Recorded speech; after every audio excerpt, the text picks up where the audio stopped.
Sejak ditinggal pergi untuk selama-lamanya oleh ibundanya tahun 2022 lalu, Kalina Oktarani kini tinggal sendirian tanpa sang bunda. Kediamannya di kawasan Ciputat, Tangerang Selatan kabarnya kini ditinggali tantenya karena Kalina kabarnya memilih tinggal di apartemen miliknya.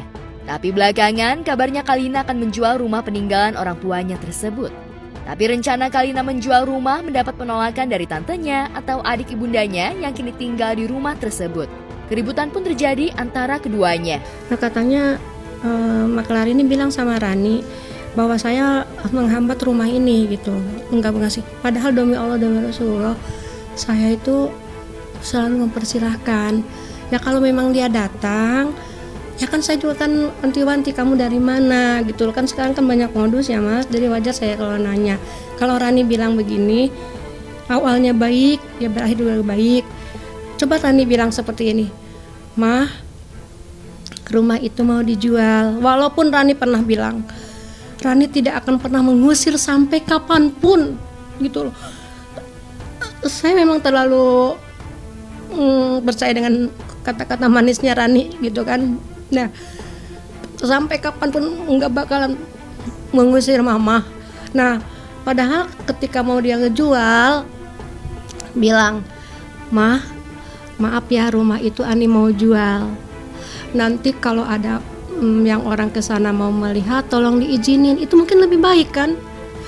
Ini enggak ada gitu. Terus ada tiba-tiba orang kesini, saya mau ini yang pembeli rumah, saya kan kaget. Ya Allah, ya Rabbi Karim, ini rumah mau dijual tuh saya kemana gitu kan? Sakit rasanya gitu. Nggak nyangka kalau Rani itu akan seperti itu gitu. Nah, saya pikir Rani, maaf ya Mbak, maaf, saya nggak bisa ya Mbak, saya nggak bisa. Cuman tadi dia keras di depan orang-orang, ya orang-orang juga mungkin menilai Rani lah yang benar gitu. Tapi saya jelasin dan RT RW yang minta ke saya, ibu maunya seperti apa. Saya bilang saya mau uang yang pernah merenovasi ini kembalikan. Terus saya akan mencari, saya berikan saya waktu untuk mencari rumah, gitu kan. Nah, terus dia bilang bapaknya telepon,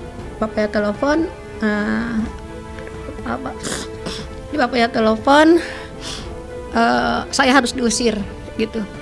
Saya bilang saya nggak bisa kayak gitu. Jadi uang dulu kembalikan. Jadi keputusan Pak RW, Bu, begini ini keputusan saya sebagai RW di sini. Sebelum rumah ini laku, Ibu tenang-tenang aja tinggal di sini. Kalau Rani macam-macam tanggung jawab saya, gitu ya. Tapi nanti walaupun bapaknya Rani yang ngomong seperti itu, tapi RT yang didengar, RW yang didengar gitu.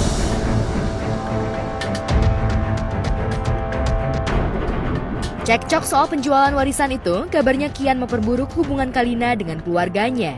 Apalagi banyak menolak jika peninggalan itu dijual. Lantas apa yang membuat Kalina tergerak untuk menjual rumah peninggalan orang tuanya? Mungkinkah Kalina tengah membutuhkan uang? Nanti kalau umpamanya udah laku, baru saya kembalikan uang. Saya nggak mau Mbak. Saya juga pengen ketenangan Mbak. Bukan di sini menanti ya. Saya mau kembalikan uang saya akan keluar. Itu aja sih. Tadi karena udah kelamaan, mungkin Rani juga keras, sangat keras Rani. Ya udah, saya bilang, udah deh, saya nyerah. Gimana maunya, itu aja.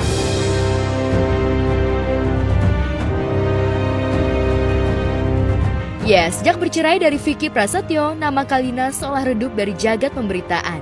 Bersamaan dengan masa depan karirnya yang kian tak menentu. Lantas mungkinkah Kalina ingin menjauh dari keluarganya? Benarkah cekcok hebat ini sulit diredam? Ini udah selesai Mbak. Kotor, hancur ya, karena puting beliung ya. Ada fiber, terus ini pecah kacanya yang bikin ibu pintu, terus airnya juga enggak, jadi ibu nggak gali air gitu loh. Ya bukan berarti dia kan harus ada perhitungan.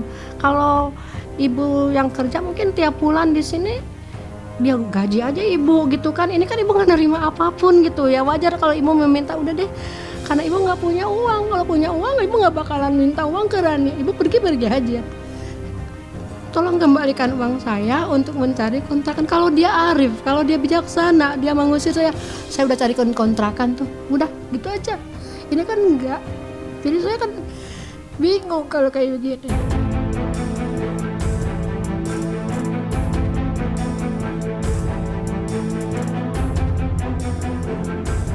Jika Kalina masih terlibat cekcok dengan tantenya di tempat berbeda, sosialita Uci Flaudea tiba-tiba iba pada nasib seterunya Medina Zain yang sempat diseretnya ke dalam penjara lantaran kasus penipuan tas KW. Uci mengaku sudah memaafkan Medina dan ingin seterunya itu bebas. Lantas apa yang membuat Uci luluh? Benarkah karena ia sudah tak lagi berharap Medina bisa mengembalikan uangnya? Di pihak tertentu butuh pertimbangan. Nah, waktu aku ketemu Medina, aku udah jelasin ke dia, Med, surat aku ini bisa dibilang kalau emang dibutuhkan sangat penting ya penting gitu. Karena kan seandainya dia mau pengajuan pembebasan bersyarat dan dilampirkan dengan surat aku itu sangat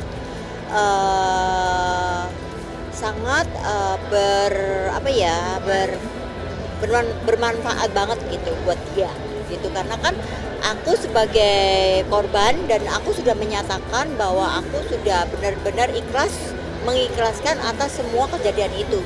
Tapi mungkin putusannya kapan sih Kak, nantinya bakal dipotong gitu masa hukuman yang di Surabaya?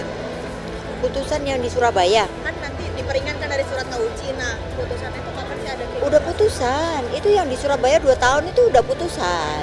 Jadi itu sudah ingkrah. Jadi kalau emang untuk dicabut gitu aja nggak mungkin. Uci sendiri sempat mengungkap jika ia mengalami kerugian ratusan juta rupiah setelah ditipu Medina ihwal jual beli tas branded tapi kenyataannya KW.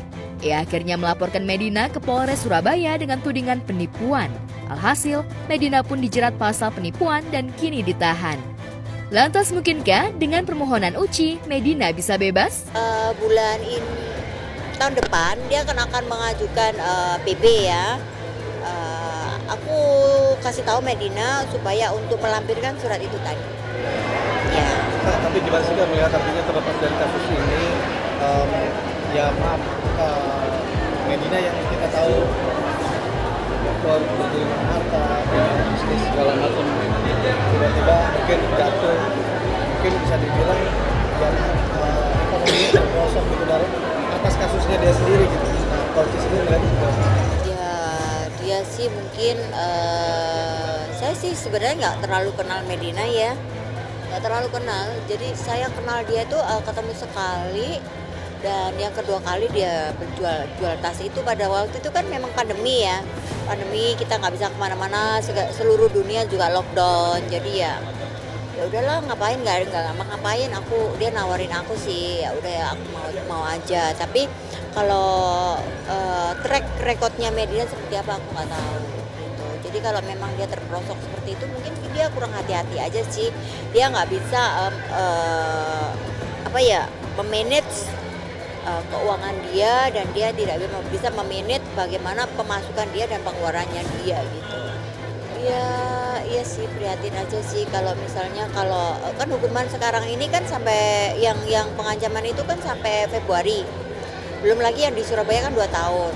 Dan aku pikir-pikir ya udahlah, cukup lah. Kita kan nggak boleh lah, buat apa juga gitu kan. Buat apa juga sih, merasa aku ini manusia, kalau misalnya terjadi sama aku juga ya, seandainya ada orang baik yang bisa seperti aku juga, aku kan ya alhamdulillah ya. Puji Tuhan gitu. Hantu rasa bersalah nggak sih Kak, padahal hantu korban sendiri? Bersalah sih enggak, cuman aku kan orang yang cinta Tuhan ya. Aku nggak boleh dong kalau misalnya ya udahlah Medina cukup dihukum dengan yang kasusnya